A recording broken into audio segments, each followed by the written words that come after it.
নীরবতা সবসময় সম্মতির লক্ষণ হয় না।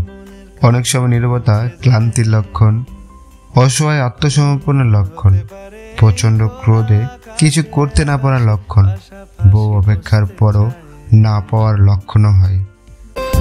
আজকে বলবে কালকে দেখা, কালকে বলবে পরশু একা, পরশু বলবে ভুলে গেছি যা।